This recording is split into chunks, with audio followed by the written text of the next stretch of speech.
ଏହି ମୁହୂର୍ତ୍ତଟି ବିଶ୍ୱ ବ୍ରହ୍ମାଣ୍ଡର ଗୋଟିଏ ମୁହୂର୍ତ୍ତ ହେଇପାରେ ବା ଗୋଟିଏ ମଣିଷର କ୍ଷଣିକ ଆବେଗ ହେଇପାରେ। ସେ ହେଇପାରେ ବ୍ୟକ୍ତି।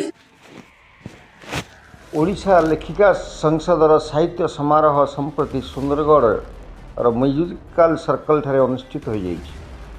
ଡାକ୍ତର ଗୀତାଞ୍ଜଳି ପତ୍ରୀଙ୍କ ସଭାପତିତ୍ୱ, ସମ୍ପାଦିକା ସ୍ନେହଲତା ନାୟକଙ୍କ ଆବାହକତ୍ୱ ଓ ମଞ୍ଜୁଳା ରଥଙ୍କ ସଂଯୋଜନାରେ ଆୟୋଜିତ ଏହି କାର୍ଯ୍ୟକ୍ରମରେ ଓଡ଼ିଶା ସରକାରଙ୍କ ବିଦ୍ୟାଳୟ ଗଣଶିକ୍ଷା ବିଭାଗର ପ୍ରାକ୍ତନ ଯୁଗ୍ମ ନିର୍ଦ୍ଦେଶିକା ଡକ୍ଟର ମନସ୍ୱିନୀ ଦାସ ମୁଖ୍ୟ ଅତିଥି ଭାବରେ ଯୋଗ ଦେଇଥିଲେ।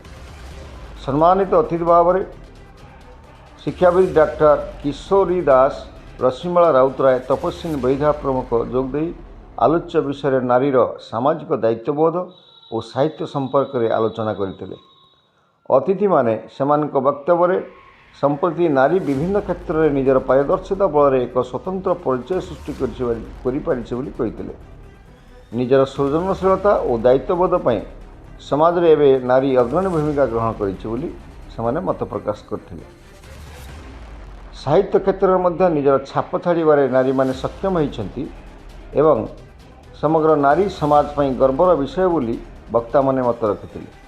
ଏହି ଅବସରରେ କଣ୍ଠଶିଳ୍ପୀ ରାଜକୁମାରୀ ଦେବୀଙ୍କୁ ରାଧାରାଣୀ ସାହୁ ସ୍ମୃତି ସମ୍ମାନ, ସଂଗଠିକା ନାରୀରାଣୀ ଜେନାଙ୍କୁ ଇନ୍ଦୁମତୀ ଦାସ ସ୍ମୃତି ସମ୍ମାନରେ ସମ୍ମାନିତ କରାଯାଇଥିଲା।